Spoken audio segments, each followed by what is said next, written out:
Hi, I'm Georgia Wood, and the specific purpose of my speech is to inform my audience about how to cope with failure through my own personal experience. The central idea is failure is not necessarily a bad thing, and I learned this through personal experience. I went to Washington, D.C. for a rocket competition a few weeks ago. We had prepared for this for over 6 months, and 5,000 teams had entered into the competition. I was very confident that we'd win because we had worked so hard, so I became too confident. And I was very let down when I learned that we didn't win. In fact, we came in the 44th place. I was very upset about this at first. We had worked very hard, and to prove this, from the website of the competition, rocketcontest.org, approximately 5,000 students from across the nation compete in TARC every year, which is the rocket competition.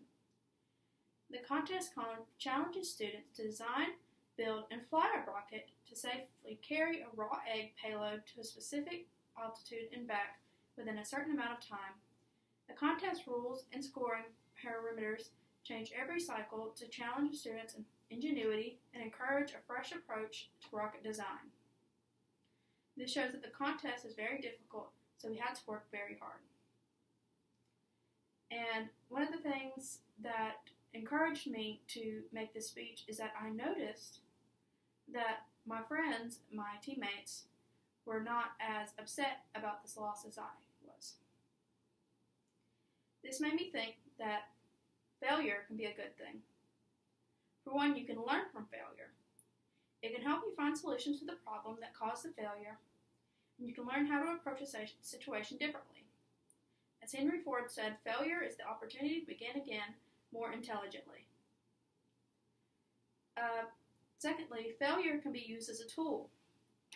From the website lifeoptimizer.org, just as all greats have something in common, so too do the true failures of life, their inability to use failure as a tool,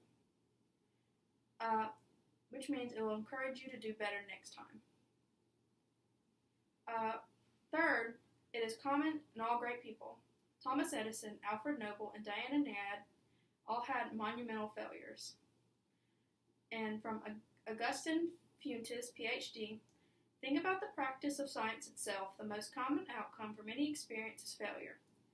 Most successful science is generated by refuting our hypothesis, by demonstrating we were wrong and that our earlier attempts were failures. And lastly, failure promotes creativity. From the article, Why Failure is Important to Creativity, mountida.edu, Raquel Lanieri says, yet failure isn't just good for art, it makes all of us sharper thinkers and more agile problem solvers. And it gives us the ability to actually do stuff, as opposed to letting our fears paralyze us. And this means it makes people more open to trying new ideas.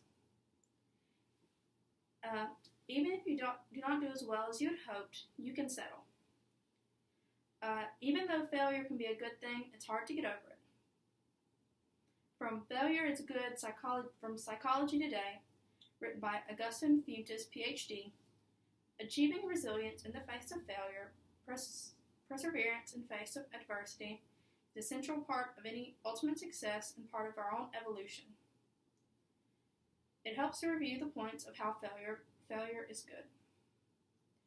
From Why Failure is Good for You, Even if It Doesn't Feel Good, from Bustle.com, written by Elizabeth Enoch. So whether you feel like a failure right now or not, it's important to realize that failure is a healthy part of life. And sometimes it's important to understand that you've done the best you could. From Why Accepting That You're Not the Best is the Key to Getting Better, from tinybuddha.com, written by Jennifer Wilson. When you're used to being good at everything you do, it's going to feel very awkward to be less than the best. Don't allow negative self-talk. In conclusion, I learned through my own personal experiences that it's tough to accept failure. I had to implement all the tips listed above. I had to remind myself, even though I wasn't initially happy with the score, it was still awesome to be considered the 44th team out of 5,000. And lastly, I believe that these tips can be applied in any situation.